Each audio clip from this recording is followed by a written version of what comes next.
نحمده نصلی علی رسولہ الکریم اما بعد اعوذ باللہ من الشیطان الرجیم بسم اللہ الرحمن الرحیم رب اشرح لی صدری ویسر لی امری واحلل عقدۃ من لسانی یفقہوا قولی آمین رب العالمین۔ آج کی جو ہمارا ٹاپک ہے ہماری 14th اور 15th ویڈیو کا، یہ بہت ہی امپورٹنٹ ہے اور بہت کنٹروورشل بھی ہے اسلام میں اور اسلام کے باہر جو کفار ہیں جو ہر وقت اس چکر میں رہتے ہیں کہ کسی نہ کسی طرح اسلام کو نقصان پہنچائیں، ان کے لیے بھی۔ تو ہم تھوڑا سا پیچھے جاتے ہیں، ریورس گیئر لگاتے ہیں اور ہم دیکھتے ہیں کہ پہلے ہم نے کہاں سٹاپ کیا تھا۔ ہم لوگ تھے کہ نبوت آنے کے 5ویں سال رسول صلی اللہ علیہ وسلم نے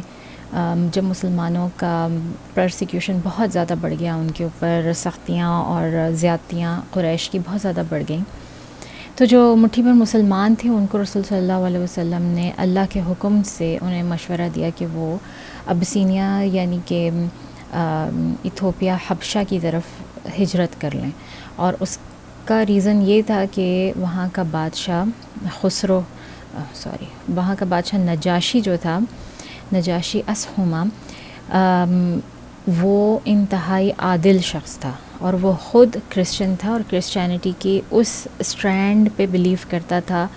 جو کہ اس وقت آلموسٹ ختم ہو چکی تھی، اور وہ اسٹرینڈ وہ تھی جو کہ حقیقی کرسچنس تھے، جن کو جیوش کرسچنس کہا جاتا ہے، اور جو کہ حضرت عیسیٰ علیہ السلام کے نبی ہونے پر بلیو کرتے تھے، اللہ کے ایک ہونے پہ بلیو کرتے تھے، یہ ٹرینٹی پہ بلیو نہیں کرتے تھے۔ یا یہ کہا جاتا ہے کہ اس کا جو اصل ایمان تھا نا وہ یہ تھا نجاشی کا، اور ظاہری طور پر یہ جو عام کامن مذہب تھا کرسچنس کا اس وقت، جو پولین کرسچینٹی پھیلی ہوئی تھی، ظاہری طور پر یہ اسے بلیو کرتا تھا، مگر حقیقتاً جو ہے اس کا عقیدہ بالکل صحیح تھا، اور اس کی وجہ یہ تھی کہ ایریس جو کہ ایک شخص تھا پولین، اب اس میں ہمیں تھوڑا سا اس کے جو ہے اس میں جانا پڑے گا، کرسچینٹی کی تھوڑی سی ہسٹری میں جانا پڑے گا۔ تو کرسچنز جو تھے انہوں نے ان کو بہت بہت بری طرح سے، جو اصل کرسچنز تھے، جو مسلمان تھے اپنے وقت کے، ان کو بہت بری طرح سے زد و کوب کیا جا رہا تھا اور ان کو ہر طرح سے بس ختم کرنے کی کوشش تھی۔ رومن جو اینشنٹ روم تھا اس میں، یہاں تک کہ پھر ان میں سے یہ جو ہے نا ایک ان کا نیک بندہ آپ کہہ لیں، یا ڈسائپلز میں سے جو پولین تھا، وہ اٹھا اور اس نے جو کرسچینٹی ہے نا اس میں تھوڑی تبدیلیاں کیں، اور اس نے سب سے بڑی تبدیلی جو کی نا وہ اس نے یہ کی کہ اس نے کہا کہ جو شریعہ ہے نا، کیونکہ حضرت عیسیٰ علیہ السلام کسی شریعہ کے ساتھ نہیں آئے تھے، شریعہ حضرت موسیٰ علیہ السلام کی تھی اور حضرت عیسیٰ علیہ السلام کو صرف اس کو فالو کرنا تھا۔ تو یہ جو پولین تھا یہ اٹھا اور اس نے کہا کہ اس شریعہ کی، حضرت عیسیٰ علیہ السلام کسی شریعت کے ساتھ نہیں آئے تو ہمارے اوپر کوئی شریعت لاگو نہیں ہوتی، ہمارے لیے جو ہے وہ حضرت موسیٰ علیہ السلام کی شریعت بھی لاگو نہیں ہوتی اور کوئی اور شریعت نہیں ہے، تو ہم بیسکلی اپنی طرف سے جو ہے وہ اس کو آگے لے کے چل سکتے ہیں۔ تو اس کا سب سے بڑا کارنامہ یہ تھا، اور پھر بہت زیادہ کرسچنز جو ہے وہ اس پہ بلیو کرنے لگے اور اس کو پولین کرسچینٹی کہا جاتا ہے۔ لیکن یہ کہ کرسچنز کی بہت زیادہ جو ہے نا وہ پرسیکیوشن ہو رہی تھی، ان کو بہت بری طرح سے جلایا اور مارا اور زد و کوب کیا جا رہا تھا، یہاں تک کہ ان میں سے کئی بس جا کے غاروں میں اور ادھر ادھر جنگلوں میں چھپ گئے تھے، اور تاکہ وہ خاموشی سے اپنا ریلیجن جو ہے اس کو پریکٹس کر سکیں۔ اور پھر یہاں تک کہ اللہ تعالیٰ نے یہ کرم کیا کہ کانسٹنٹین اس وقت جو روم کا بادشاہ تھا اس نے کرسچینٹی قبول کر لی،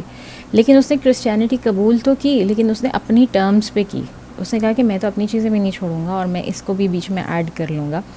تو اب تک ہمارے پاس جو کرسچینٹی کی جو فارم ہے نا وہ کانسٹنٹین کرسچینٹی کی فارم ہے، وہ اپنی،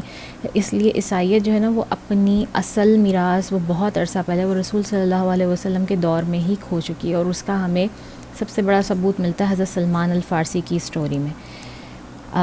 میرا خیال ہے کہ میں نے ابھی تک آپ کو حضرت سلمان الفارسی کی اسٹوری نہیں سنائی، تو یہ میں نے سیو کر کے رکھی ہوئی ہے کہ آگے جب ان کا قصہ آئے گا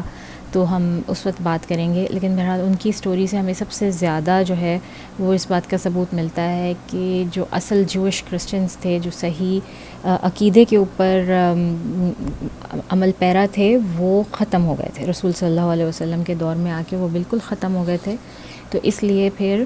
اسلام جو ہے وہ دین اسلام جو ہے وہ پھر دین بنا، اور اللہ کے نزدیک صرف اور صرف قابل قبول وہی دین رہ گیا. اچھا جی، تو یہ جو کانسٹنٹین تھا، اس نے ٹرینٹی کی بنیاد رکھی، جو کہ یہ خدا اور جیزس کرائسٹ اور پھر جو یہ کہتے ہیں ان کا ہولی گوسٹ، یہ ٹرینٹی کی بنیاد جو ہے وہ کانسٹنٹین نے رکھی. اور اس نے بہت سارے لوگوں کو جو ہے نا، یعنی کہ جو بڑے بڑے اس وقت اسکالرس تھے کرسچنس کے، ان سب کو بلایا اور اپنے اسکالرس کو ملا کے، اور بہت ساری کتابیں تھیں، اور مطلب basically they wanted to choose کہ کون سا ورژن ہم نے کرسچینٹی کو فالو کرنا ہے. تو انہوں نے باقی سارے ورژنس جو ہے نا کرسچینٹی کے، ان کو رد کر دیا اور صرف ایک ورژن رکھا جس میں یہ اپنے آپ کو جس میں جیزس کرائسٹ کو یہ نعوذ باللہ خدا کا بیٹا کہتے ہیں اور 3 میں سے ایک کہتے ہیں. تو یہ ان کی ایجاد تھی. اور پھر اس کی آگے 3 بہت مشہور سیکٹس بنے، جو کہ ان میں سے ایک کیتھولک ہے، ایک پروٹیسٹنٹس ہے، اور ایک آرتھوڈاکس ہے. ویسے تو کرسچینٹی میں بہت سارے سیکٹس ہیں، لیکن یہ 3 بہت پرومیننٹ ہیں، اور آج بھی یہ تینوں بہت زیادہ سب سے زیادہ تعداد کرسچنس کی انہی تینوں میں سے کسی ایک میں ہوتی ہے. تو نجاشی اور اس کے دربار میں ایک بندہ تھا جس کا نام تھا ایریس، اور جب اس سے یہ پیشکش کی گئی اور بتایا گیا کس طرح ہم 3 میں سے ایک خدا کا کانسیپٹ جو ہم انٹروڈیوس کرائیں گے یہاں، اس کو مانتے ہیں، اور یہ اسٹیٹ ریلیجن یہ ہوگا، تو یہ وہاں سے بھاگ گیا، کیونکہ یہ اس نے اس کی مخالفت کی، اور جب مخالفت کی تو نیچرلی اس کو مارنے کے آرڈرز ہو گئے، اور یہ وہاں سے بھاگ گیا. اور کہتے ہیں کہ یہ بھاگ کر ڈاؤن ساؤتھ یعنی افریقہ اور ان ریجنز میں گیا. تو وہاں پر پھر اس کے کئی فالوورز ہو گئے، اور اس کے جو ماننے والے تھے پھر ایریس کے ساتھ، وہ ظاہر اسی کی تھیولوجی پہ بلیو کرتے تھے کہ اللہ تعالیٰ ایک ہے، اور جیزس کرائسٹ جو ہیں عیسیٰ علیہ السلام، وہ ان کے نبی ہیں، اور ان کی ڈیتھ نہیں ہوئی ہے، ان کو اللہ تعالیٰ نے اوپر اٹھا لیا اور وہ واپس بھیجے جائیں گے. تو ان کے جو ماننے والے تھے پھر وہ ان کو وہی مسائق جیوز تھے یا جیوش کرسچنس تھے جن کو کہا جاتا ہے. تو کہا جاتا ہے نجاشی بھی جو تھا وہ بھی انفلوئنسڈ تھا، کہ اس کے بھی ٹیچرز میں سے شاید یہ ایریس تھا، اور اس کو اس فلسفی کا اچھی طرح پتہ تھا اور وہ اسی کو مانتا تھا. کیونکہ ہمیں آگے نجاشی کا ذکر قرآن سے بھی پتہ چلتا ہے کہ نجاشی وہ واحد بادشاہ ہے جو کہ جس کے غائبانہ نماز جنازہ رسول صلی اللہ علیہ وسلم نے پڑھائی. اس کا مطلب ہے کہ وہ مسلمان ہو کے مرا تھا. وہ تو رسول صلی اللہ علیہ وسلم کو بتا دیا گیا تھا پہلے کہ وہ اتنا اچھے دل کا بادشاہ ہے، تو اس لیے رسول صلی اللہ علیہ وسلم نے مسلمانوں کو مشورہ دیا وہاں پہ ہجرت کرنے کا. اب ان لوگوں نے رجب کے مہینے میں ہجرت کی، اور اس ہجرت کی ہم نے بات کی تھی، بہت بہت مشکل کام تھا. یہ سزا تھی. پہلے زمانے میں لوگوں کو سزا دی جاتی تھی کالا پانی کی، اور وہ یہی ہوتی تھی کہ آپ اپنا گھر بار چھوڑیں اور کسی دور دراز علاقے میں جا کے رہیں. آج کے دور میں یہ سزا نہیں، آج کے دور میں تو یہ جزا کی طرح سے ہو جاتا ہے کہ لوگ تو بڑے خوش ہوتے ہیں کہ او اچھا ہمیں پاکستان سے باہر بھیج دیا جائے یا ہمیں کہیں اور بھیج دیا جائے تو وہ ویکیشن ہو جائے گی ہمارے لیے.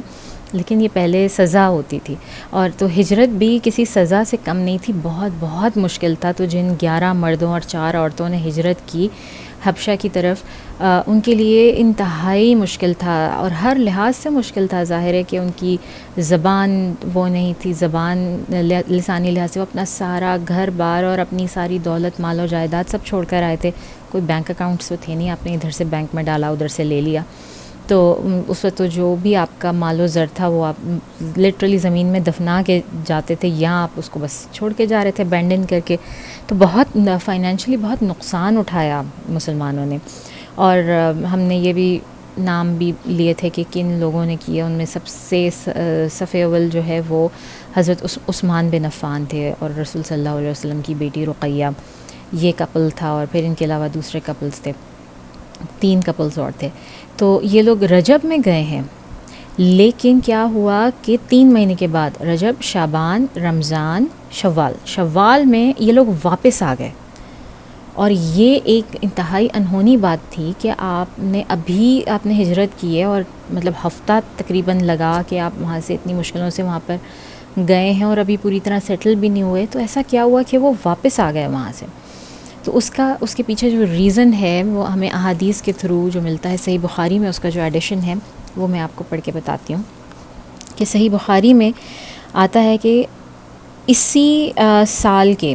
یعنی کہ نبوت کے 5واں سال چل رہا ہے ہمارے پاس، اسی سال کے رمضان میں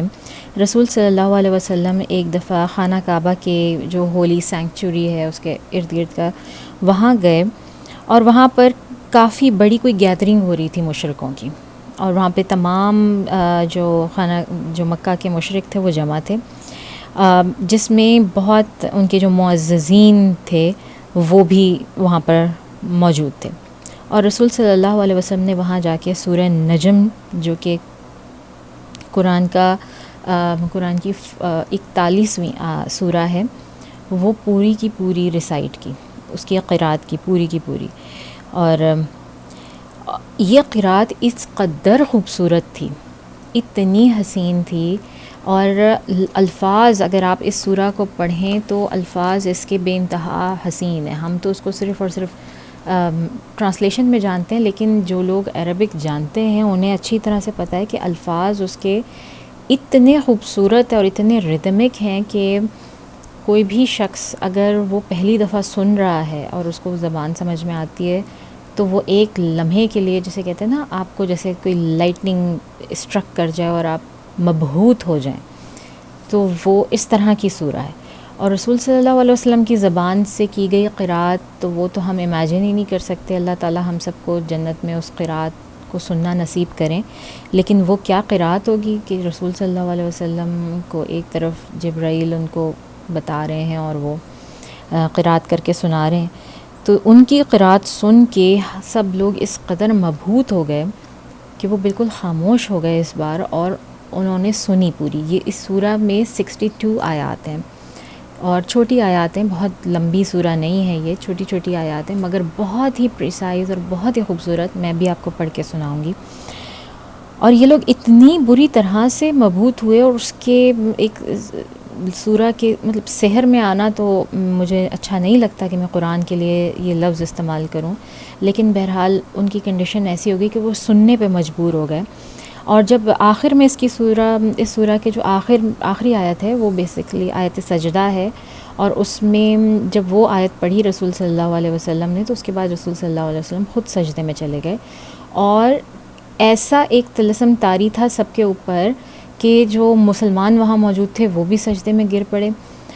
نہ صرف مسلمان، جتنے قریش کے لوگ وہاں موجود تھے، نان مسلمز، مشرکین بھی، وہ سب کے سب، جتنے مکہ کے لوگ وہاں موجود تھے وہ سب کے سب سجدے میں چلے گئے. اور جو اس حدیث کے بتانے والے ہیں وہ کہتے ہیں بخاری میں کہ نہ صرف یہ کہ تمام مسلمان، مومنین، مشرکین، اہل مکہ چلے گئے سجدے میں، بلکہ اس وقت جنوں انس جتنے جو بھی تھے وہاں پر وہ ان سب نے سجدہ کیا. تو صرف اور صرف ایک شخص ایسا تھا ان میں جو کہ سجدہ نہیں کر سکا، شاید اپنے ضعف کی وجہ سے یا اپنی ایروگنس کی وجہ سے. اور یہ شخص تھا الولید بن مغیرہ. اور اس نے کیا کیا کہ انسپائر یہ بھی بہت ہوا، اس نے ایک مٹھی بھر مٹی یا سینڈ، وہ مٹی اٹھائی اور اپنے ماتھے پر ایسے کر کے لگا لی اور کہا کہ میرے لیے اتنا ہی کافی ہے، یعنی کہ میرا یہی سجدہ ہے. تو ہر شخص جو وہاں موجود تھا وہ سجدے میں گیا. اب یہ بخاری کا جو یہ ورژن ہے، ہم سارے مسلمان اسپیشلی سنی مسلم جو ہیں وہ اسی کو بلیو کرتے ہیں، لیکن بلیو اٹ اور ناٹ، اس کہانی کے 2 اور مختلف ورژنز ہیں، اور جس کی وجہ سے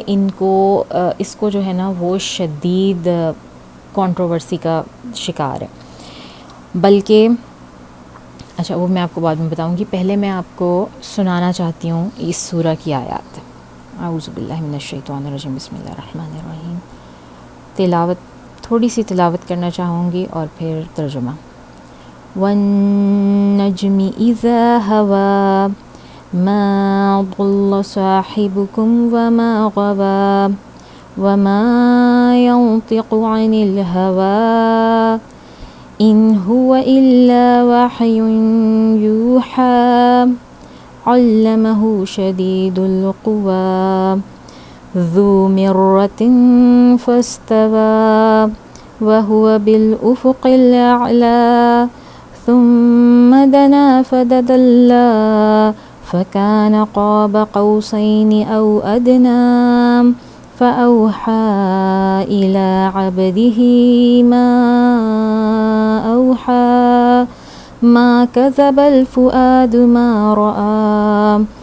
أفتمارونه على ما يرى وَلَقَدْ رَآهُ نَزْلَةً أُخْرَى۔ تارے کی قسم جب غائب ہونے لگے کہ تمہارے رفیق محمد صلی اللہ علیہ وسلم نہ ہی رستہ بھولے ہیں نہ ہی بھٹکے ہیں، نہ ہی خواہش نفس سے منہ سے کوئی بات نکالتے ہیں۔ یہ قرآن تو حکم خدا ہے جو ان کی طرف بھیجا جاتا ہے، ان کو نہایت قوت والے نے سکھایا ہے، یعنی جبرائیل طاقتور۔ پھر وہ پورے نظر آئے اور وہ آسمان کے اونچے کنارے میں تھے، پھر قریب ہوئے اور آگے بڑھے تو 2 کمان کے فاصلے پر یا اس سے بھی کم۔ پھر خدا نے اپنے بندے کی طرف جو بھیجا سو بھیجا۔ جو کچھ انہوں نے دیکھا ان کے دل نے نہ اس کو جھوٹ مانا۔ کیا جو کچھ وہ دیکھتے ہیں تم اس میں ان سے جھگڑتے ہو؟ اور انہوں نے اس کو ایک بار اور بھی دیکھا ہے، پرلی حد کے بیری کے پاس، اسی کے پاس رہنے کی جنت ہے، جب کہ اس بیری پر چھا رہا تھا جو چھا رہا تھا۔ ان کی آنکھ نہ تو اور طرف مائل ہوئی اور نہ حد سے آگے بڑھی۔ انہوں نے اپنے پروردگار کی کتنی ہی بڑی بڑی نشانیاں دیکھیں۔ بھلا تم لوگوں نے لات اور عزا کو دیکھا اور تیسرے منات کو؟ یہ بت کہیں خدا ہو سکتے ہیں؟ مشرکو، کیا تمہارے لیے تو بیٹے اور خدا کے لیے بیٹیاں ہیں؟ یہ تقسیم تو بہت ہی بے انصافی کی ہے۔ یہ تو صرف نام ہی نام ہے جو تم نے اور تمہارے باپ دادا نے گھڑ لیے ہیں، خدا نے تو ان کی کوئی سند نازل نہیں کی۔ یہ لوگ محض ظن فاسد اور خواہشات نفس کے پیچھے چل رہے ہیں، حالانکہ ان کے پروردگار کی طرف سے ان کے پاس ہدایت آ چکی ہے۔ کیا جس چیز کی انسان آرزو کرتا ہے وہ اسے ضرور ملتی ہے؟ آخرت اور دنیا تو اللہ ہی کے ہاتھ میں ہے، اور ان آسمانوں میں بہت سے فرشتے ہیں جن کی سفارش کچھ بھی فائدہ نہیں دیتی مگر اس وقت کہ خدا جس کے لیے چاہے اجازت بخشے اور سفارش پسند کرے۔ جو لوگ آخرت پر ایمان نہیں لاتے وہ فرشتوں کو خدا کی لڑکیوں کے نام سے موسوم کرتے ہیں، حالانکہ ان کو اس کی کچھ خبر نہیں، وہ صرف ظن پر چلتے ہیں، اور ظن یقین کے مقابلے میں کچھ کام نہیں آتا۔ تو جو ہماری یاد سے روح گردانی اور صرف دنیا ہی کی زندگی کا خواہاں ہو، اس سے تم بھی منہ پھیر لو۔ ان کے علم کی انتہا یہی ہے، تمہارا پروردگار اس کو بھی خوب جانتا ہے جو اس کے رستے سے بھٹک گیا، اور اس سے بھی خوب واقف ہے جو رستے پر چلا۔ اور جو کچھ آسمانوں اور زمین میں ہے اور جو کچھ زمین میں ہے سب کچھ خدا کا ہے، اور اس لیے پیدا کیا ہے کہ جن لوگوں نے برے کام کیے ان کو ان کے اعمال کا برا بدلہ دے، اور جنہوں نے نیکیاں کی ان کو نیک بدلہ دے، جو صغیرہ گناہوں کے سوا بڑے بڑے گناہوں اور بے حیائی کی باتوں سے اجتناب کرتے ہیں۔ بے شک تمہارا پروردگار بڑی بخشش والا ہے، وہ تم کو خوب جانتا ہے۔ جب اس نے تم کو مٹی سے پیدا کیا اور جب تم اپنی ماؤں کے پیٹ میں بچے تھے تو اپنے آپ کو پاک صاف نہ جتاؤ۔ جو پرہیزگار ہے وہ اس سے خوب واقف ہے۔ بھلا تم نے اس شخص کو دیکھا جس نے منہ پھیر لیا اور تھوڑا سا دیا پھر ہاتھ روک لیا؟ کیا اس کے پاس غیب کا علم ہے کہ وہ اس کو دیکھ رہا ہے؟ کیا جو باتیں موسیٰ کے صحیفوں میں ہیں ان کی اس کو خبر نہیں پہنچی؟ اور ابراہیم علیہ السلام کی جنہوں نے حق اطاعت اور رسالت پورا کیا، یہ کوئی شخص دوسرے کا گناہ بوجھ نہیں اٹھائے گا، اور یہ کہ انسان کو وہی ملتا ہے جس کی وہ کوشش کرتا ہے، اور یہ کہ اس کی کوشش دیکھی جائے گی، پھر اس کو اس کا پورا بدلہ دیا جائے گا، اور یہ کہ تمہارے پروردگار ہی کے پاس پہنچنا ہے، اور یہ کہ وہ ہنساتا ہے اور رلاتا ہے، اور یہ کہ وہی مارتا ہے اور جلاتا ہے، اور یہ کہ وہی نر اور مادہ 2 قسم کے حیوان پیدا کرتا ہے، یعنی نطفے سے جو ڈالا جاتا ہے، اور یہ کہ قیامت کو اسی پر دوبارہ اٹھانا لازم ہے، اور یہ کہ وہی دولت مند بناتا ہے اور وہی مفلس کرتا ہے، ایکسکیوز می، اور یہ کہ وہی شعراء کا مالک ہے، اور یہ کہ اسی نے عاد و اول کو ہلاک کر ڈالا اور سمود کو بھی، غرض کسی کو باقی نہ چھوڑا، اور ان سے پہلے قوم نوح کو بھی کچھ شک نہیں کہ وہ لوگ بڑے ہی ظالم اور بڑے ہی سرکش تھے، اور اس نے الٹی ہوئی بستیوں کو دے پٹکا، پھر ان پر چھایا جو چھایا۔ تو اے انسان، تو اپنے پروردگار کی کون سی نعمت پہ جھگڑے گا؟ یہ محمد صلی اللہ علیہ وسلم بھی اگلے ڈر سنانے والوں میں سے ایک ڈر سنانے والے ہیں۔ آنے والی قیامت کے قریب آ پہنچی، اس دن کی تکلیفوں کو خدا کے سوا کوئی دور نہیں کر سکے گا۔ اے منکرین خدا، کیا تم اس کلام سے تعجب کرتے ہو اور ہنستے ہو اور روتے نہیں، اور تم غفلت میں پڑے ہوئے ہو؟ تو خدا کے آگے سجدہ کرو اور اسی کی عبادت کرو۔ تو جناب یہ تھی سورہ نجم۔ اب میں آپ کو جو میں نے ابھی آپ کو یہ سٹوری سنائی ہے، اور جو کہ بلیویبل، آف کورس بلیویبل ہے، کیونکہ یہ واحد سٹوری ہے جو کہ ہمیں بالکل صحیح اسناد کے ساتھ اپنی صحیحین میں ملتی ہے، صحیح حدیث میں ملتی ہے۔ اس کے باقی کے 2 ورژن جو میں آپ کو سنانے جا رہی ہوں، وہ ورژنز کسی بھی صحیحین میں موجود نہیں ہیں، یعنی کہ نہ ہی وہ بہت سب سے پہلی کتاب جو ابن اسحاق تھی یا ابن ہشام تھی، جس کا ریفرنس ہم اس سیرہ میں لے رہے ہیں، ان میں بھی نہیں ہے، نہ ہی یہ صحاح ستہ کی 6 کتابیں، اور ان کے علاوہ جو صحیحین ہیں ان کا ذکر بھی میں نے شاید پچھلی بار کیا ہے کہ 2 صحیحین اور ہیں، صحیح مسلم اور صحیح بخاری کے علاوہ، ان میں بھی ان کا ذکر نہیں ملتا۔ تو یہ کن کتابوں میں یہ ورژنز ملتے ہیں؟ یہ ہمیں ملتے ہیں ٹرشری بکس میں، جو کہ بعد میں الواقدی، الطبری کی جو تاریخ ہے، اور ان لوگوں کی بات یہ کہ انہوں نے جس طرح سے حدیث کو ایک کلیکٹ کرنے کا ایک سسٹم ہے، ایک پوری سائنس ہے، حدیث کو کلیکٹ کرنے کی ایک پوری سائنس ہے جو کہ بہت انڈیجنس ہے، جو کہ صرف اور صرف اسلام کے ساتھ منسلک ہے، یہ کسی اور دنیا کی تہذیب میں اور ریلیجن میں یا کسی زبان میں کسی جگہ پہ نہیں پائی جاتی، اور یہ اس قدر مشکل اور اس پہ ہے کہ جس شخص نے اس کے بارے میں پڑھا ہے اور اس پہ ماسٹر کیا ہے، اس پہ عبور ہے اس کا، صرف وہی آپ کو صحیح بتا سکتا ہے کہ صحیح حدیث، موضوع حدیث، حسن حدیث اور ضعیف حدیث، ان میں کیا فرق ہے اور کس طرح سے ان کا فرق معلوم کیا جاتا ہے، اور کس طرح سے وہ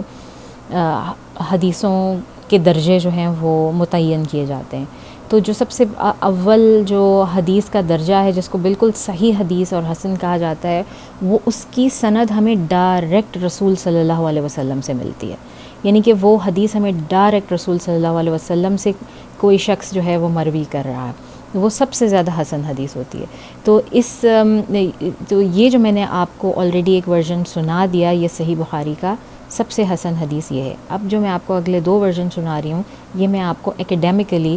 کہ اس کے بارے میں کنٹروورسیز بہت جو مشہور ہوئیں اور ہیں اس کے لیے بتا رہی ہوں، اور اسپیشلی اپنے جیسے مسلمان جو رہتے ہی دیار غیر میں ہیں،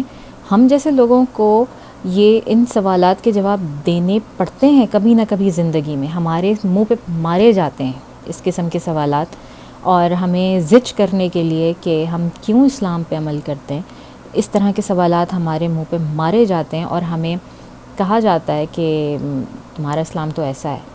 تو پھر تم کیوں عمل کرتے ہو اس پہ، پھر وائی آر یو فالوئنگ سو مچ۔ تو ایز اے مسلمان اور دیار غیر میں رہتے ہوئے آپ کو ان سوالوں کا جواب ضرور آنا چاہیے۔ اچھا جی، ورژن 2 کی بات کرتے ہیں۔ Version 1 is very simple. رسول صلی اللہ علیہ وسلم نے خانہ کعبہ کے پاس جا کے سورہ نجم کی تلاوت کی، اور پورا کا پورا جو ہے وہ اہل مکہ وہ سجدے میں گر گئے۔ اب ہوا یہ تھا کہ یہ خبر جو ہے نا، یہ اڑتی اڑتی حبشہ تک پہنچی، یہ خبر پہنچی اڑتی اڑتی حبشہ تک، اور وہاں تک پہنچتے پہنچتے اس خبر کی شکل بدل گئی، اور اس نے یہ شکل اختیار کر لی کہ پورے مکہ نے رسول صلی اللہ علیہ وسلم کے ہاتھ پہ بیعت کر لیا، ان کے پیچھے سجدہ کر لیا اور وہ مسلمان ہو گئے۔ تو اب جب حبشہ کے مسلمانوں کو یہ پتہ چلا، جو 15 مسلمان وہاں پہ گئے تھے، جب انہیں یہ پتہ چلا کہ پورا اہل مکہ مسلمان ہو گیا، رسول صلی اللہ علیہ وسلم کے ہاتھ بیعت ہو گئی ان کی اور انہوں نے سجدہ کر لیا اس طرح خانہ کعبہ کے سامنے اور رسول صلی اللہ علیہ وسلم کے ساتھ، تو انہیں لگا کہ اب ان کا کوئی مقصد نہیں ہے وہاں پہ رہنے کا، حبشہ میں رہنے کا کوئی مقصد نہیں ہے۔ تو انہوں نے فوراً اپنے بیگز واپس پیک کیے اور وہ واپس انہوں نے مکہ کی طرف ہجرت شروع کی۔ اور ابھی یہ آدھے رستے میں تھے، ابھی یہ پہنچے نہیں تھے مکہ، جب ان کو اصل بات کا پتہ چلا کہ نہیں ایسا کچھ نہیں ہوا ہے، وہ ایک غلط فہمی تھی اور یہاں کہہ لو کہ ایک وقتی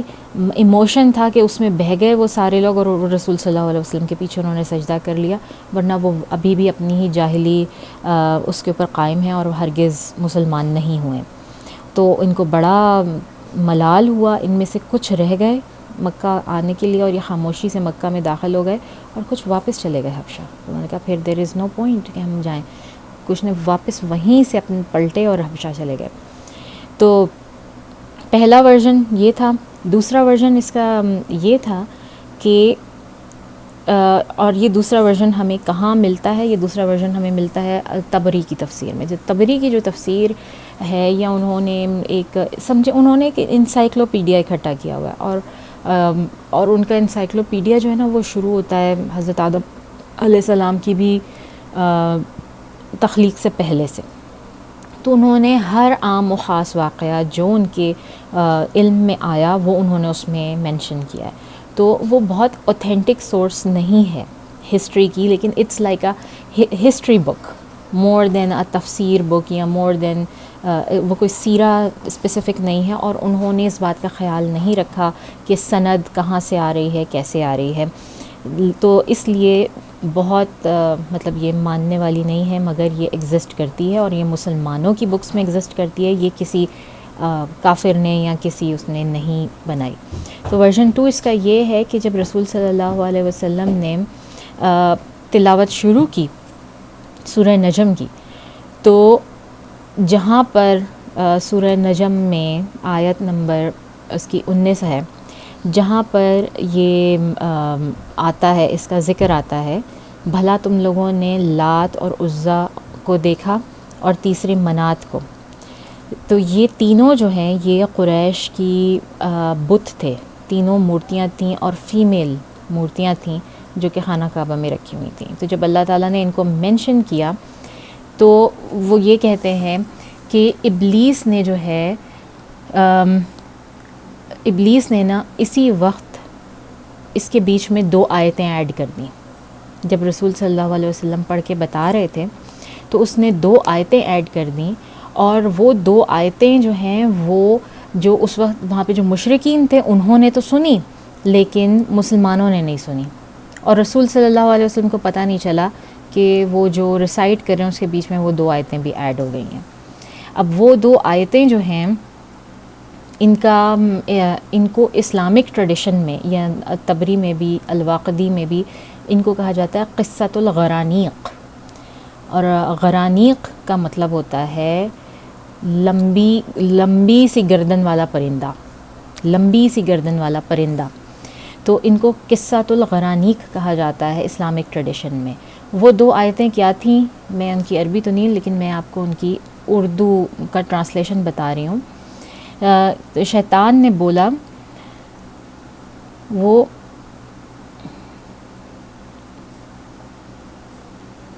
کہاں گئی؟ اور ان 2 آیتوں کے مطابق جو ہے یہ تھا کہ میں نے کہاں لکھی ہیں، مجھ سے وہ تھوڑی سی لگتا ہے مس پلیس ہو گئی۔ بہرحال ان کا میننگ یہ تھا کہ یہ جو تم نے آیت آئی تھی کہ تم نے ان تینوں کو دیکھا، بھلا تم نے لات اور عزیٰ کو دیکھا اور تیسرے منات کو دیکھا، تو بہرحال اس کا مفہوم یہ تھا آیت کا جو شیطان نے ایڈ کی کہ یہ تینوں جو ہیں وہ اپنی لمبی گردن کر کے اللہ کے پاس آپ آپ کے بہاف کے اوپر جو ہے وہ اللہ تعالیٰ ان کی بات سنتا ہے. جب یہ ان کو اللہ آپ کے بہاف کے اوپر کوئی بات پہنچاتے ہیں تو اللہ تعالیٰ ان کی بات سنتا ہے. تو ان آیتوں کا مطلب یہ تھا. اچھا، اب یہ جو آیتیں ہیں ان کا یہ ہے کہ ان کو اسلامک ٹریڈیشن میں تو ان کو کہا جا رہا ہے قصۃ الغرانیق. تو پھر یہ سیٹنک ورسز، اس کو ان آیتوں کو کہا گیا سیٹنک ورسز. تو یہ سیٹنک ورسز ان کو کس نے کہا؟ تو یہ سیٹنک ورسز جو ہے نا، یہ ایک شخص تھا، ایک یورپین ایک شخص تھا اسکاٹ لینڈ کا، جس کا نام تھا سر ولیم موئر. اور اس نے 1903 میں، آپ کو پتہ ہے بہت عرصے سے جب سے اسلام آیا ہے تو بہت سارے لوگ اور غیر مسلم جو ہیں وہ اسلام کو بڑا اسٹڈی کرتے ہیں. اور یہاں کی ہر یونیورسٹی میں آپ کو ایک اسلام کا ڈپارٹمنٹ بھی ضرور ملے گا جس میں آپ ماسٹرز یا کچھ بھی کر سکتے ہیں. اور مقصد ان کا یہی ہوتا ہے کہ وہ زیادہ سے زیادہ جانیں تاکہ وہ اس کو زیادہ سے زیادہ ریفیوٹ کر سکیں اور ثابت کر سکیں کہ اسلام غلط ہے.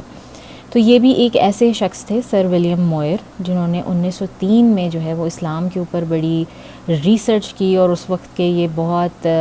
ان کو کہا جاتا تھا اورینٹلسٹ. اور تو انہوں نے جو ہے نا ان آیات کو، جب انہوں نے پوری ریسرچ کی تو ان کو الطبری اور الواقدی میں یہ قصہ بھی ملا اور یہ 2 ایکسٹرا آیات ملیں.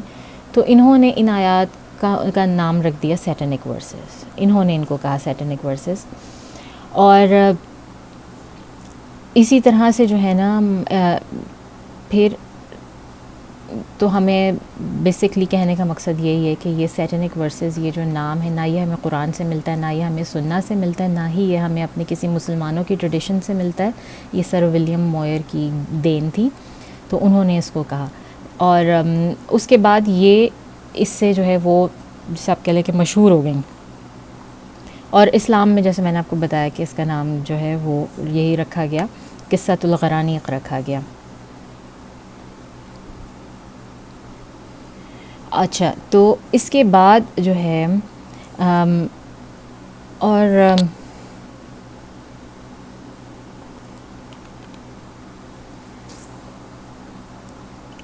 اس کے بعد یہ ہوتا ہے، یہ ایک ورژن نمبر 2 تھا. تو اب آپ اس کو ذہن میں رکھیں کہ پہلے ورژن میں ایسا کچھ نہیں ہو رہا، بس رسول صلی اللہ علیہ وسلم نے سورہ نجم پڑھی اور سب لوگ سجدے میں گر پڑے اس کی خوبصورتی کی وجہ سے. پھر میں نے آپ کو دوسرا ورژن اس کا یہ بتایا کہ سورہ نجم کی آیت 19-20 کے بعد جو ہے اس میں شیطان نے 2 آیتیں ایڈ کیں، اور جو کہ مسلمانوں نے نہیں سنی، رسول صلی اللہ علیہ وسلم کو نہیں اس کا پتہ تھا، صرف اور صرف انہوں نے سنی، مشرکوں نے سنی. اور یہ اس وجہ سے جو ہے یہ سجدے میں گر پڑے. پھر اس کا ایک تیسرا ورژن بھی ہے، اور تیسرا ورژن ہمیں الواقدی میں ملتا ہے. اور وہ ورژن بھی کسی نان مسلم نے نہیں بنایا ہے، وہ بھی بنایا وہ مسلمانوں کی ہی کتابوں میں ملتا ہے. اور اس میں یہ کہا جاتا ہے کہ رسول صلی اللہ جب جبرائیل آپ کو وحی کر رہے تھے سورہ نجم کی، اور آپ رسول اللہ صلی اللہ علیہ وسلم اس کی تلاوت کر رہے تھے، تو جبرائیل کے بجائے شیطان نے جبرائیل کی آواز میں یا کچھ اس طرح کیا کہ وہ آیتیں جو ہیں رسول صلی اللہ علیہ وسلم سے پڑھوائیں، یعنی کہ رسول صلی اللہ علیہ وسلم نے خود سے ان آیتوں کی تلاوت کی. اور جب تلاوت ختم ہوئی تو جب جبرائیل علیہ السلام کو اللہ تعالیٰ نے رسول صلی اللہ علیہ وسلم کے پاس بھیجا اور ان کو پوائنٹ آؤٹ کیا کہ یہ آپ نے کیا کیا ہے، آپ نے یہ مسٹیک کی ہے اس طرح سے یہاں پہ، تو رسول صلی اللہ علیہ وسلم بہت ہی ڈپریس ہوئے، بہت ہی وہ ہوئے کہ میں نے بہت بڑی مسٹیک کر دی اور میں نے کچھ اپنی طرف سے ایڈ کر دیا ہے. تو اس کے بعد اللہ تعالیٰ نے سورہ حج کی آیت نمبر 52 جو ہے وہ ریویل کی، اور جس میں کہ اس واقعے کو ریفیوٹ کیا. اور اس آیت کا ترجمہ کیا تھا؟ اور ہم نے آپ صلی اللہ علیہ وسلم سے پہلے ایسا کوئی نبی نہیں بھیجا کہ مگر جب بھی وہ کوئی قرات کرتا تو شیطان اس قرات میں وسوسہ ڈال دیتا، تو جو وسوسہ شیطان ڈالتا ہے اللہ اس کو دور کر دیتا ہے، پھر خدا اپنی آیتوں کو مضبوط کر دیتا ہے، اور خدا علم و حکمت والا ہے. اور پھر اس کی آیت نمبر 53 ہے، غرض وہ جو وسوسہ شیطان ڈالتا ہے اس کو ان لوگوں کے لیے جن کے دل میں بیماری ہے اور جن کے دل سخت ہیں، اس کے ذریعے آزمائش میں ٹھہرائے بے شک ظالم پرلے درجے کی مخالفت میں ہیں. تو یہ اس کا ورژن نمبر 3 ہے کہ ایسا ہوا اور رسول صلی اللہ علیہ وسلم کے علم میں آیا، انہوں نے جو ہے وہ ان کے منہ سے نکلیں وہ آیات، لیکن پھر اللہ تعالیٰ نے ان آیات کو ایبروگیٹ کر دیا دوسری آیت کے ذریعے، سورہ حج کی آیت کے ذریعے. ٹھیک ہے جی. اب یہ 3 ورژنز ہو گئے. اب آپ ان کو ذہن میں رکھیں. اب اس کے اوپر ہمیں ڈسکس کرنا ہے کہ ان میں سے یہ ورژنز کیوں آئے اور ان میں کیا خرابی ہے اور کیا صحیح ہے. اب بات یہ ہے کہ ورژن 1 جو ہے میجورٹی علماء کا، سب جتنے بھی بڑے بڑے جو عالم اسلام کے گزر بھی چکے ہیں اور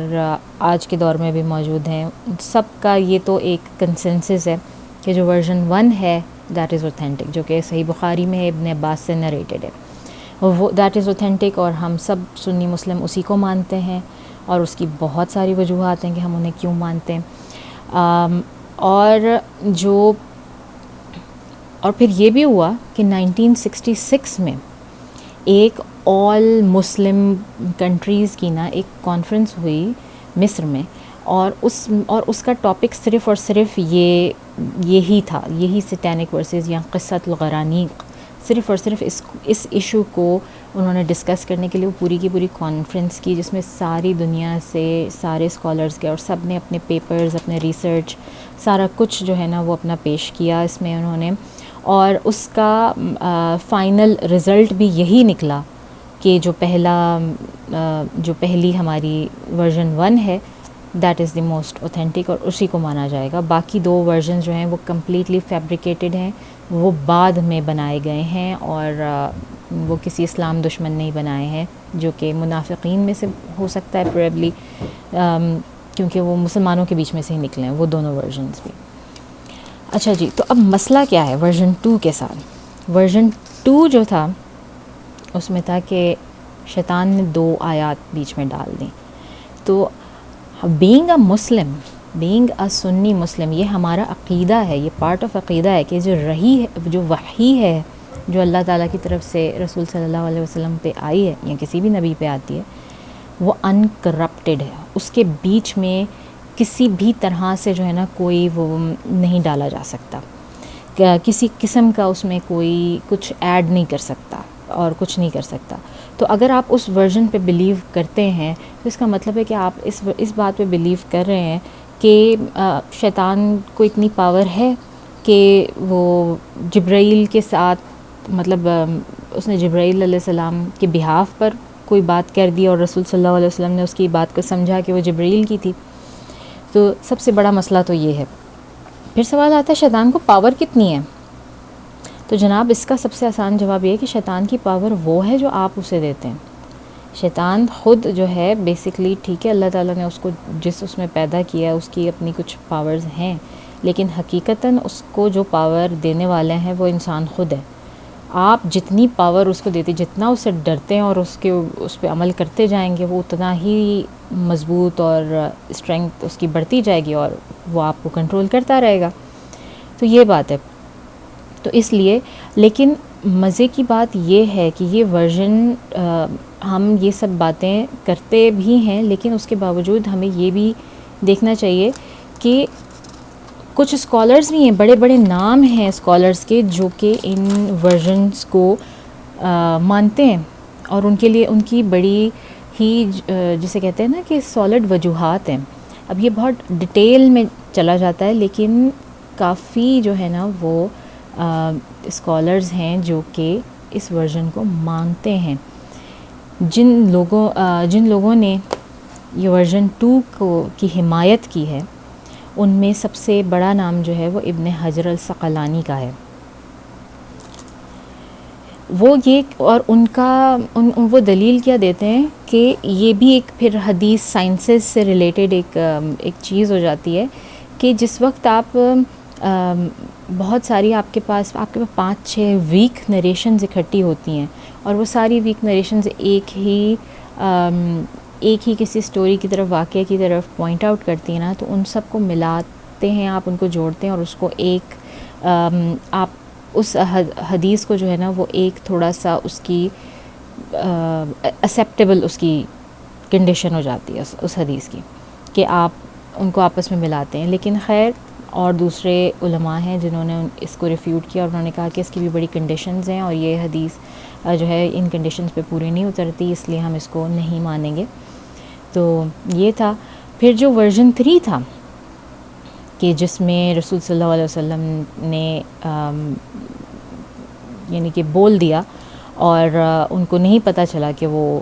شیطان کی تلاوت تھی یا وہ اس کی تلاوت جبرائیل علیہ السلام کی تلاوت تھی، اور پھر اللہ تعالیٰ نے اس کو بعد میں ریفیوٹ کیا. ان کو جو ماننے والے ہیں نا وہ بہت بڑا نام ہے، ان کو شیخ الاسلام کہتے ہیں، اور اس ورژن کو وہ سپورٹ کرتے ہیں ابن تیمیہ. اور یہ بڑی انہونی بات لگتی ہے کہ اس ورژن کو سپورٹ کیا جائے، لیکن ان کے دلائل اگر آپ سنیں تو آپ بھی سوچنے پہ مجبور ہو جائیں گے کہ وہ بہت بہت ہی زبردست، ان کو ایسی شیخ الاسلام نہیں کہا گیا. اور ان کے دلائل میں پہلی چیز جو تھی وہ تھی کہ سورہ حج کی یہ آیت جو ہے نا یہ بہت ہی بالکل روز روشن کی طرح ہے. سورہ حج کی اس آیت میں ایک لفظ یوز ہوا ہے تمنا. تمنا کا مطلب جو ہے نا وہ آرزو ہوتا ہے، لیکن تمنا کا ایک مطلب قرات بھی ہوتا ہے.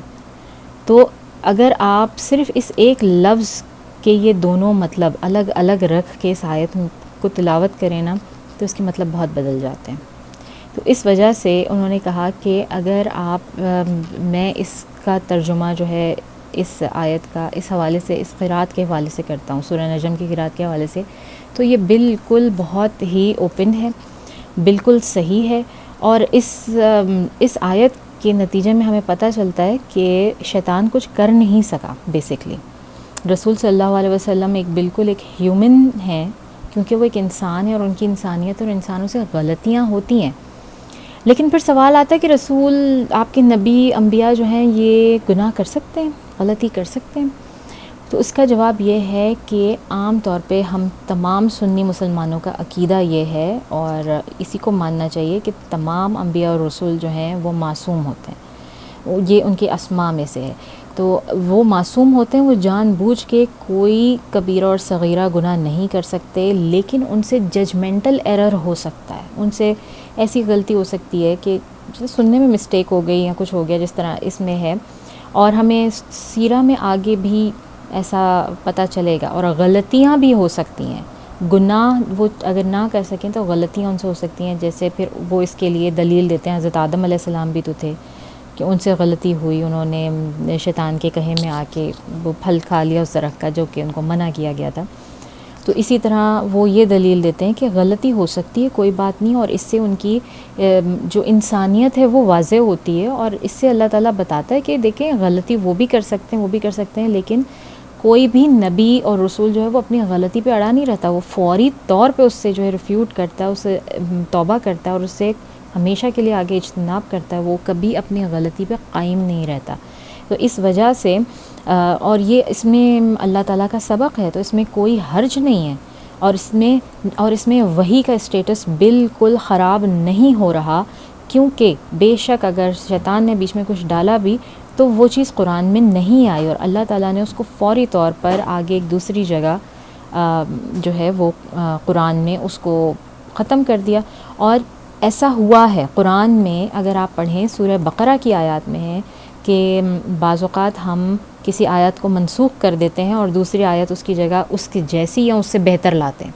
یہ قرآن میں موجود ہے، اور ایسی آیات بھی موجود ہیں جو کہ پہلے تلاوت ہوتی تھیں رسول صلی اللہ علیہ وسلم کے وقت میں، اور پھر دوسری وحی آئی اور منع ان کو کیا گیا کہ بس اب یہ اس آیت کی تلاوت نہیں ہوگی، اور اس حصے کو ریموو کیا جا رہا قرآن میں سے. ایسا ہوا ہے پہلے. تو اس لیے یہ اتنی اچنبھے کی بات نہیں ہے کہ اگر اس طرح ہوا تو اللہ تعالیٰ نے اس کو فکس کر دیا اور ہم صحیح پڑھتے ہیں. تو یہ کوئی ایسا بڑا مسئلہ نہیں، بلکہ یہ رسول صلی اللہ علیہ وسلم کی زیادہ انسانیت کو اور ان کی بڑائی آپ کو اللہ تعالیٰ جو ہے وہ پیش کر رہے ہیں اس میں، کیونکہ رسول صلی اللہ علیہ وسلم کچھ نہیں چھپاتے تھے. یہ ایک اس کے علاوہ بھی سیرہ میں ایسے واقعات ہیں کہ جن کے بارے میں، جس طرح ایک واقعہ ایسا ہے جس کے بارے میں حضرت عائشہ صدیقہ رضی اللہ تعالیٰ عنہ کی جو ہے وہ روایت ہمیں ملتی ہے تمام صحیحین میں، وہ کہتے ہیں کہ اگر رسول صلی اللہ علیہ وسلم نے کوئی بات چھپانی ہوتی نا قرآن میں سے، اس لیے کہ وہ بات ان کی اپنی ذات پر تھی یا اس سے امبیرس ہوتے یا کچھ ہوتا، تو وہ سورہ احزاب کی آیات چھپاتے جس میں زینب رضی اللہ تعالیٰ عنہ کا ذکر ہے، جو کہ ہماری امت المومنین میں سے ہیں، اور اس کا بھی ذکر ہم بہت ڈیٹیل میں کریں گے کیونکہ یہ دوسرا سب سے بڑا کنٹروورشل ٹاپک ہے۔ 2-3 ٹاپکس ایسے ہیں رسول صلی اللہ علیہ وسلم کی سیرہ میں جن کو کے لے کر ہم اگر کہیں کہ جو نان مسلمز ہیں نا، they take a field trip on it, یعنی کہ وہ بہت ہی مزہ لیتے ہیں اس کا، اور اس کو بہت ہی مینیپولیٹ کرتے ہیں، اور اس کے بہاف پر وہ لوگوں کے دماغ خراب کرتے ہیں، اسلام سے ان کو دور کرتے ہیں۔ ان میں سے ایک یہ ہے جس کو ہم سیٹنک ورسز کہہ رہے ہیں، دوسرا ہے حضرت زینب علیہ السلام سے شادی، زینب رضی اللہ تعالیٰ عنہ سے رسول صلی اللہ علیہ وسلم کا نکاح، اور تیسرا خود عائشہ رضی اللہ تعالیٰ عنہ کی عمر شادی کے وقت۔ تو یہ چیزیں بہت زیادہ ریفیوٹ کی جاتی ہیں، تو اس لیے اس کو جاننا ضروری بھی ہے اور اس کا جواب بھی جاننا ضروری ہے۔ ٹھیک ہے جی، تو یہ 3 ورژنز میں نے آپ کو بتائے، اور 3 اس کے اور میں نے آپ کو یہ بھی بتایا کہ یہ اسلامک ٹریڈیشنز میں ہی ہیں، یہ کہیں باہر سے نہیں آ رہے، اور ہمارے اسکالرز ہی ہیں جو کہ ان ٹریڈیشنز کو سپورٹ بھی کر رہے ہیں، اور بڑے زبردست بہت بڑے بڑے نام ہیں جو کہ وہ ان کو سپورٹ بھی کر رہے ہیں، لیکن وہ نہیں کسی قسم کا جو ہے اس کا ایفیکٹ نہیں پڑتا۔ تو پھر سوال یہ پیدا ہوتا ہے کہ ہم جو ہے وہ صرف نمبر 1 جو اس کا ورژن تھا، جو سمپل ورژن ہے، نمبر 1 ورژن ہے، ہم صرف اور صرف اس کو کیوں مانیں؟ اچھا جی،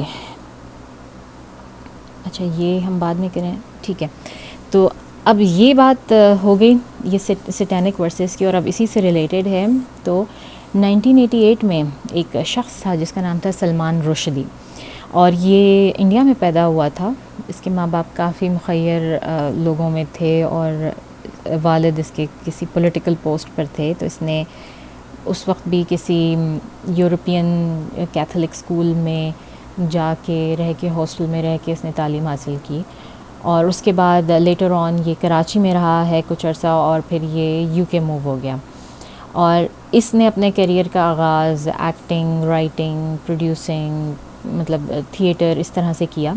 اور اس کے بعد یہ لکھنے لکھانے میں اس کو مقبولیت جو ملی وہ اس کی 2-4 کتابیں ہیں جس کی وجہ سے اس کو مقبولیت ملی۔ اس میں تھا ایک مڈ نائٹس چلڈرن کر کے کچھ اس کا نام ہے، اور دوسری جو کتاب اس نے ناول لکھا تھا جس کا نام تھا سیٹینک ورسز۔ تو اس شخص کی اتنی ہمت تھی کہ اس نے یہ ناول لکھا ہے، تو وہ کمپلیٹلی فکشنل، یعنی کہ ایک کمپلیٹلی خیالی کہانی ہے، لیکن اس میں اس نے جس طرح سے استعمال کیا ہے ناموں کا، اور یعنی کہ جبرائیل علیہ السلام کو، رسول صلی اللہ علیہ وسلم کی ازواج مطہرات کا نام اس نے بہت بری عورتوں کے لیے استعمال کیا، خود رسول صلی اللہ علیہ وسلم کے نام کو بگاڑا، اور بگاڑ کے جو اس نام کا مطلب بنتا تھا وہ خود جو ہے وہ شیطان کا بنتا تھا۔ تو بہت اگر آپ آن لائن جائیں تو آپ کو مل جائے گا، اس بک کے ٹرانسکرپٹس بھی مل جائیں گے، اور وہ سارے کنٹروورشل ایشوز جن کی بنا پر اس آدمی کو مسلمانوں میں بہت مقبولیت حاصل ہوئی، لیکن اس میں کہ اس کو انتہائی مسلمانوں نے ناپسند کیا۔ تو کچھ عرصے کے بعد ہی 2-3 مہینے کے اندر ہی اس کی یہ کتاب جب 1988 میں پبلش ہوئی، اور یہ پبلش بھی یو کے سے ہوئی تھی، اور تو اس جو آیت اللہ خمینی اس وقت کے ایران کے جو پریزیڈنٹ تھے، انہوں نے اس کے خلاف فتویٰ دیا اور اس کے سر پہ انعام رکھا کہ اس کو مارا جائے، اور اس شخص کے اوپر بہت زیادہ جو ہے نا مرڈر اٹیمپٹس ہوئے، اتنے کہ اس کو 12 سال تک جو ہے نا وہ انڈر گراؤنڈ بالکل کر دیا گیا، اور اس کو یو کے کی پولیس پروٹیکشن دیتی تھی، اور اس کا نام تبدیل کر دیا گیا تھا، اور جو نام اس کا انہوں نے تبدیل کیا، پھر اس نے اس نام کے اوپر بھی ایک کتاب پوری لکھی جو کہ بڑی مشہور ہوئی، جو اس کی اپنی رداد جسے آپ کہہ لیں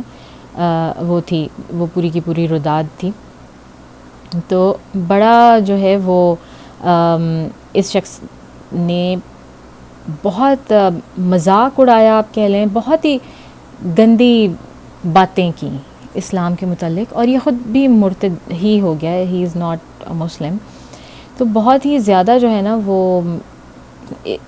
اس چیز کا انڈیا میں بھی اور وہاں پہ خود یو کے میں بھی اور ہر جگہ بڑے پروٹیسٹ ہوئے اور لوگوں نے بہت اس کو برا بھلا کہا. اب تو ایسی بہت بکس آ چکی ہیں، لیکن اس وقت یہ ایک بڑا واقعہ تھا. آج بھی اب میں اس کا لیٹسٹ دیکھ رہی تھی تو 2017 میں مجھے اس کے بارے میں لیٹسٹ جو ہے وہ مل رہی تھی نیوز، اور اس کے متعلق اب یہ شخص یو ایس موو ہو چکا ہے، امریکہ، وہاں پہ رہتا ہے، اور 2002 سے اب اس کے ساتھ جو بہت زیادہ پروٹیکشن تھی وہ ختم کر دی گئی ہے، اور اب اس کو صرف کہیں پبلک پلیس میں جانا ہوتا ہے تو وہاں پروٹیکشن دی جاتی ہے، ورنہ جو 24 گھنٹے کی اس کے ساتھ کی پروٹیکشن تھی وہ ختم کر دی گئی ہے. اور اب اس وقت یہ شخص 2002 سے وہاں پہ موجود ہے. تو اس نے ان آیات کو جو ہے وہ بڑا مطلب اس نے پوری پوری کتاب ان کے اوپر بیس کر دی، اور اس کا ریفرنس دیا، اور مختلف اسلام کے جو لوگ ہیں ان کا ان سے مطلب ان کا کافی اس نے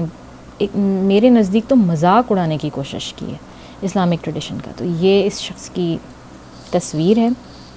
ویسے آپ اس کو خود بھی جا کے جو ہے وہ آن لائن دیکھ سکتے ہیں، سرچ کر سکتے ہیں، یہ وہ شخص ہے. اور اس وجہ سے جو ہے پھر اس کتاب کی وجہ سے جو ہے نا پھر دوبارہ جیسے کہتے ہیں نا کہ وہ چیز کافی زیادہ اٹھی کہ وہ کیا تھیں، پھر لوگوں نے پھر دوبارہ سرچ کرنا شروع کیا کہ وہ کون سا قصہ تھا جس کی بیس پر وہ کون سی ورسز تھیں. تو یہ سارا دوبارہ سے جو ہے وہ معاملہ اٹھنے لگا، اور اس لیے یہ شاید مسلمان ممالک میں رہنے لوگوں کو تو بہت زیادہ لوگوں کو تو پتہ بھی نہیں ہے، لیکن ہم جیسے لوگوں کو جو دوسرے ممالک میں رہتے ہیں ہمیں اس بارے میں پتہ ہونا چاہیے، کیونکہ ہمارے منہ پر یہ کبھی بھی چپیڑ کی طرح پڑ سکتا ہے. اس طرح کے جو لوگ ہیں اسلام دشمن، جو خود نکل جاتے ہیں اسلام سے اور پھر وہ اسلام کو تکلیف پہنچانے کے لیے اس طرح کی حرکتیں کرتے ہیں، تو وہ کہتے ہیں نا کہ آپ کا سب سے بڑا دشمن جو ہے نا وہ وہی ہوتا ہے جو آپ کا سب سے قریبی دوست ہوتا ہے. تو یہ وہی سب سے خطرناک دشمنوں میں سے ہیں. تو اس وجہ سے یہ سارا ہم نے آج جو یہ پڑھا ہے، کور کیا ہے، تو ان سب کے پیچھے جو ہے وہ کچھ اس طرح سے یہ تھا ریزن.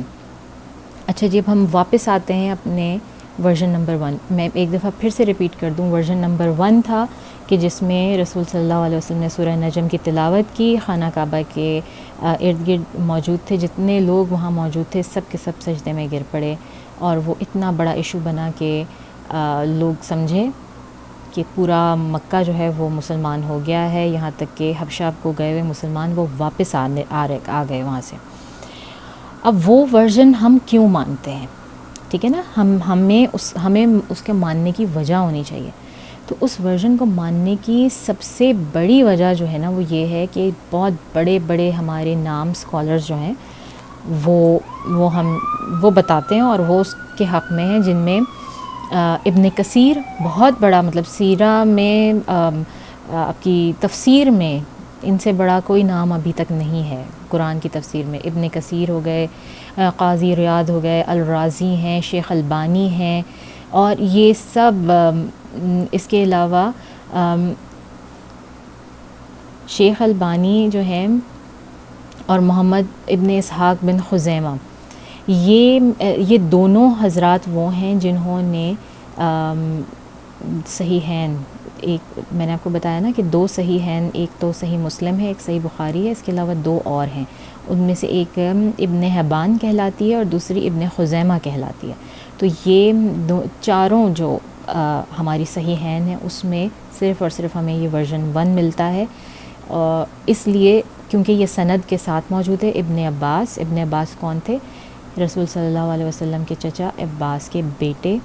ابن عباس، یعنی کہ رسول صلی اللہ علیہ وسلم کے ویری فرسٹ کزن، ان کے تھرو ہمیں ملتی ہے، اس لیے صرف اور صرف ہم اس کو مانتے ہیں. اور پھر یہ تو جو ہیں خزیمہ، محمد ابن اسحاق بن خزیمہ، اس صحیحین کے رائٹر، ان سے کسی نے پوچھا، سوال کیا ان کے بارے میں کہ آپ کا کیا خیال ہے ان آیات کے بارے میں اور یا قصۃ الغرانیق کے بارے میں، کیا آپ کا خیال ہے کہ یہ صحیح ہے غلط ہے، تو آپ کی ریسرچ کیا کہتی ہے؟ تو انہوں نے صاف یہ کہا کہ یہ کمپلیٹلی فیبریکیشن ہے، یہ صرف یہ بنایا گیا ہے اور یہ بیچ میں ڈالا گیا ہے، اور یہ اسلام دشمنوں کی طرف سے ہے جو چاہتے ہیں کہ اسلام کے بیچ میں ڈویژنز کریٹ ہوں لوگوں کے بیچ میں، اور لوگ آپس میں ان مسئلوں میں الجھ کے وہ آگے نہ بڑھ سکیں۔ تو یہ انہوں نے بنایا ہے، اس کی کوئی سند نہیں ہے، اور ان باقی کے دونوں ورژنز میں کوئی سچائی نہیں ہے۔ پھر اس کے علاوہ جو ریزنز آتے ہیں جن کی وجہ سے ہم اس کو مانتے ہیں، ان میں یہ ہے کہ وحی، میں نے پہلے بھی عرض کیا کہ وحی جو ہے یہ ہمارا عقیدہ ہے، یہ ایمان ہے ہر مسلمان کا کہ وحی ایک ایسی چیز ہے جس کے بیچ میں کسی قسم کی کرپشن نہیں ہے، اور اللہ تعالیٰ جو ہے وہ آپ کو خود، اگر آپ اس سورہ کا ترجمہ پڑھیں اس میں بھی موجود ہے، اور دوسری اور جگہ بھی قرآن میں کئی جگہ موجود ہے کہ وحی کے ساتھ کوئی کسی قسم کا کھلواڑ نہیں کر سکتا، وہ اللہ تعالیٰ نے خود اس کی حفاظت کا ذمہ لیا ہوا ہے، اور وہ خود اللہ تعالیٰ رسول صلی اللہ علیہ وسلم کے دل پر اتارتے ہیں، اور اس میں جو انہوں نے آلٹریشن خود سے کرنی ہے، اللہ تعالیٰ نے جو ایڈ کرنا ہے، جو نکالنا ہے، یا اس کی اس کا آرڈر، کیونکہ ہم دیکھ رہے ہیں کہ ایک کسی سورہ کی ایک آیت جو ہے وہ ایک موقع پہ نازل ہو رہی ہے اور دوسری آیت سالوں کے بعد نہ آ رہی ہے اس سورہ میں، تو وہ آرڈر کہ کون سی آیت کس سورہ میں کس جگہ پہ رکھی جائے گی وہ بھی اللہ تعالیٰ نے رسول صلی اللہ علیہ وسلم کے دل پر اتارا، تو اس میں بھی ہمیں کسی قسم کا کوئی مطلب ہمارا عقیدہ ہے کہ اس میں کسی قسم کی کوئی خرابی نہیں ہے، کچھ بھی نہیں ہے، کیونکہ اگر آپ ان ورژنز کو مانتے ہیں تو آپ یہ مان رہے ہیں، آپ خامخواہ میں شیطان کو یہ پاور دے رہے ہیں کہ جو ہے نعوذ باللہ اس کو یہ پاور حاصل ہے کہ وہ جبرائیل علیہ السلام سے آگے بڑھ کر جو ہے وہ بول سکے، اور یہ بھی ہم جانتے ہیں کہ اللہ تعالیٰ نے، وہ جنوں میں سے تھا، وہ جو ہے فرشتوں میں سے نہیں تھا، اور اس کو اتنی پاور نہیں ہے فرشتوں کے اوپر، اس کو اللہ تعالیٰ نے اتنی پاور نہیں دی ہے۔ اور پھر ایک پوائنٹ یہ ہے کہ اگر باقی کے دونوں ورژن صحیح ہوتے تو ہمیں رسول صلی اللہ علیہ وسلم سے کوئی اور صحابی یا کچھ نقل کرتا کہ رسول صلی اللہ علیہ وسلم اس کا ذکر بعد میں کبھی کرتے، وہ کبھی جو ہے وہ مطلب یہ ملال ظاہر کرتے کہ مجھ سے وہ غلطی ہوئی تھی یا وہ کیا ہوا تھا، مگر ہمیں نہ آگے نہ پیچھے ہمیں کچھ جو ہے وہ ایسا نہیں مل رہا کہ اس طرح کا جو ہے وہ کچھ ہو رہا ہو۔ تو یہ بھی اس بات کی دلیل ہے کیونکہ رسول صلی اللہ علیہ وسلم باقی تمام واقعات میں جہاں پر کچھ ایسا ہوا ہے، ایون حضرت زینب کا واقعہ، اس کی دلیل اللہ تعالیٰ قرآن میں پیش کر رہے ہیں، تو ایسی کوئی اگر بات ہوتی تو شاید اس کا ذکر دوبارہ کبھی آتا سیرہ میں، احادیث میں، یا کسی نہ کسی صحابی سے کچھ مروی ملتا، لیکن ہمیں ایسا کچھ بھی نہیں ملتا کہیں اور سے۔ اور پھر سب سے بڑی بات یہ کہ کسی صحیحین میں اس واقعے کا ذکر نہیں ہے، یہ تو ٹرشری بکس میں جو آپ سمجھیں کہ تیسرے چوتھے درجے کی جو کتابیں آتی ہیں، کیونکہ اسلام میں ہمارے مذہب میں سب سے پہلے تو قرآن کا درجہ ہے، اور اس کے بعد صحیحین جو صحیح احادیث کی کتابیں ہیں ان کا درجہ ہے، پھر سیرہ کی کتابیں، تو یہ تو ان سب میں نہیں ہے قصہ، یہ تو ان کے بھی کہیں بعد جا کے آ رہا ہے، تو اس لیے اس کی کوئی اہمیت نہیں ہے۔ اور پھر جو ہے پھر یاسر قاضی یہ کہتے ہیں کہ آپ یہ دیکھیں کہ لینگویج جو لینگویج استعمال کی ہوئی ہے نا ان آیات کے لیے، وہ عربک میں وہ آیات بھی محفوظ لکھی ہوئی ہیں، تو ان کی جو لینگویج استعمال کی ہے نا وہ قرآن کا اسٹائل ہی نہیں ہے، وہ صاف پتہ چلتا ہے کہ وہ جو اسٹائل، جو لنگوسٹک اسٹائل پہ عبور رکھنے والے ہیں قرآن کے، وہ صاف آپ کو بتا سکتے ہیں کہ اس میں اور قرآن کی لینگویج میں بڑا فرق ہے۔ اچھا، لنگوسٹکلی فرق ہے، پھر آپ میننگ وائز اس کا فرق دیکھیں، اگر آپ ان آیات کے بیچ میں سورہ نجم کی یہ جو آیت آتی ہے کہ بھلا تم لوگوں نے لات اور عزیٰ کو دیکھا ہے اور تیسرے منات کو، ٹھیک ہے، اور اس کے بعد آپ وہ ایڈ کر دیں آیت جس میں کہ جی یہ تو ان کی گردنیں تو بڑی لمبی ہیں اور یہ لمبی گردن کر کے اور اللہ کے حضور آپ کی دعائیں پہنچاتے ہیں اور اللہ ان کی سنتا ہے، ٹھیک ہے، تو اس کے فوراً بعد کیا آیت آ رہی ہے؟ تو مشرکوں، کیا تمہارے لیے بیٹے اور خدا کے لیے بیٹیاں ہیں؟ سینس ہی نہیں بنتا، اس کا سینس ہی نہیں بنتا. مطلب اللہ تعالیٰ آپ کو یہ آیت دے رہے ہیں ان تینوں بتوں کے نام بتا کے، کیونکہ یہ تینوں فیمیل بت ہیں، اور اس کے آگے اللہ تعالیٰ آپ کو بتا رہے ہیں کہ وہ کیوں جو ہے وہ ان کے نام لیے ہیں. وہ اس لیے کہ وہ اللہ تعالیٰ بتا رہے ہیں کہ یہ کیا تم لوگ کرتے ہو کہ اپنے لیے تم بیٹیاں نہیں رکھتے، اپنے لیے تو تم جو ہے بیٹیاں پیدا ہوں تو ان کو فوراً دفنا دیتے ہو، وہ اتنی امبیرسمنٹ کی بات ہے. لیکن اللہ تعالیٰ کے ساتھ شریک جو ہے وہ فیمیل گاڈیسز کر رہے ہو، ان کو اللہ کا شریک بنا رہے ہو. تو اللہ تعالیٰ فوری طور پہ اس کے بعد آپ کو یہ کہہ رہا ہے. تو سینس ہی نہیں بنتا کہ بیچ میں اگر وہ آیات آ بھی جاتی ہیں تو جو سینسیبل بندہ ہے، جو سن بھی رہا ہے، جس کو نہیں بھی پڑھنا آتا، جو سن بھی رہا ہے، وہ کہے گا کہ یہ کیا، یہ بیچ میں یہ عجیب سی بات آئی اور پھر ایک دم سے دوسری مطلب بات ہی چینج ہو رہی ہے. تو اس طرح سے یہ جو ہے وہ سینس ہی نہیں بناتا، اس کو بات کے لحاظ سے بھی اس کا کوئی سینس نہیں بنتا. اور اللہ تعالیٰ خود کہہ رہے ہیں یہ تو تقسیم ہی بہت بے انصافی کی ہے. اور پھر بعد میں اسی سورہ میں اللہ تعالیٰ مزید بتا رہے ہیں کہ جو ہے تم لوگ جو فرشتے ان کو بھی خدا کی بیٹیاں بنا دیتے ہو اور اپنے لیے بیٹے رکھتے ہو. تو اتنا کلیئر ہے وہ سورہ میں کہ ہمیں ضرورت ہی نہیں ہے ان کے ورژن 2 اور 3 پہ جانے کی، کیونکہ وہ اس کے بیچ میں سیٹ ہی نہیں ہوتا. تو یہ بات جو ہے محمد عبدو مصر کے 1905 میں ایک اسکالر ہیں، یہ انہوں نے مینشن کی اور اس پہ انہوں نے بہت لکھا. اور کئی اور مسلمانوں کے کئی اسکالرز ایسے ہیں جنہوں نے بڑی اس ایشو کے اوپر کتابیں لکھی ہیں، پورے کتابچے لکھے ہوئے ہیں اور اس کو ریفیوٹ کیا اور بتایا ہے کہ یہ کیوں غلط ہے. تو اور پھر ایک پوائنٹ یہ ہے کہ اسلام سے پہلے ہمیں بہت جو پوئٹری ملتی ہے، میں نے آپ کو پہلے بھی مینشن کیا کہ ایون خانہ کعبہ میں جو ہے وہ ان کی 7 پوئمز ایسی تھیں، وہ جس کو یہ لوگ کہتے تھے کہ یہ پینیکل آف اوور لٹریچر یا پوئٹری ہے نا، تو وہ خانہ کعبہ میں لٹکی ہوئی تھیں، اس کو ایسا درجہ تھا. تو یہ ان لوگوں میں پوئٹری اور وہ پوئٹری بہت زیادہ عام تھی. تو جو جتنی بھی پری اسلامک پوئٹری ہے نا، اس میں آپ کو یہ لفظ غرانیق کہیں نہیں ملتا، یہ لفظ نہیں ایگزسٹ کرتا تھا. تو اس لیے بھی یہ بات عجیب ہے کہ اگر شیطان کو وہ لفظ استعمال کرنا تھا اور اس نے ایسا کیا، تو وہ ایسا لفظ کیوں استعمال کرے گا جو کہ وہاں کے لوگوں جس سے کہ جو ہے نا کوئی وہ نکال ہی نہ سکیں، اس کا مطلب وہ نہ سمجھ سکیں،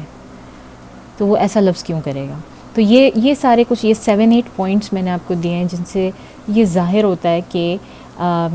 باقی کی جو 2 ورژنز ہیں وہ کمپلیٹ کنکاکشنز ہیں، فیبریکیشنز ہیں. لیکن وہ فیبریکیشنز کہیں باہر سے نہیں آ رہی، وہ ہمارے اسلامک ٹریڈیشن میں سے ہی نکل رہی ہیں. اور اس لیے ہمیں ان کو پڑھنا بھی پڑتا ہے اکیڈیمکلی، ان کو جاننا بھی پڑتا ہے، اور ان کو ریفیوٹ کرنے کے لیے ہمیں نالج بھی ہونی چاہیے. تو جناب یہ تھا پورا کا پورا قصہ جس کو ہم سیٹینک ورسز کے حوالے سے دیکھتے ہیں اور کرتے ہیں. اور امید ہے کہ میں کچھ سینس بنا پائی ہوں. میرے خیال سے اکیڈیمکلی تھوڑا سا مشکل تھا یہ سمجھانا، میرے لیے بھی مشکل تھا، لیکن مجھے نہیں معلوم کہ میں کس حد تک اس میں کامیاب ہوئی ہوں. تو مجھے آپ لوگ پلیز ضرور انفارم کریں اپنے کامنٹس کے تھرو کہ آپ کو کتنا یہ سمجھ میں آیا ہے. اور یہ یاسر قاضی نے بہت اچھی طرح سے سمجھانے کی کوشش کی، اور میں نے بھی ان سے ہی سمجھ کے ان کی ویڈیو کو ہی سمجھے میں نے ٹرانسلیٹ کیا ہے اس پوری ویڈیو کے اندر. تو امید ہے کہ سمجھ میں آیا ہے. لیکن اگر کوئی پوائنٹ کسی کو نہ سمجھ میں آئے، کوئی سوال پوچھنا چاہے تو پلیز ضرور کامنٹ کریں، اور میں پوری کوشش کروں گی اس پہ ریسرچ کر کے مزید اس کا جواب دے سکوں. تو یہاں تک ہم اس کو رکھتے ہیں اپنی آج کی ویڈیو کو، اور نیکسٹ ویڈیو میں ہم دیکھیں گے کہ دوبارہ پھر ہجرت حبشہ ہوئی، وہ کیسے ہوئی، اور مزید اس کے علاوہ کیا قریش کی پرسیکیوشنز تھیں جو رسول صلی اللہ علیہ وسلم پر اور ان کے ساتھیوں پر ہوئیں. تو جب تک کے لیے اجازت دیں. السلام علیکم، اور پلیز مجھے دعاؤں میں یاد رکھیں.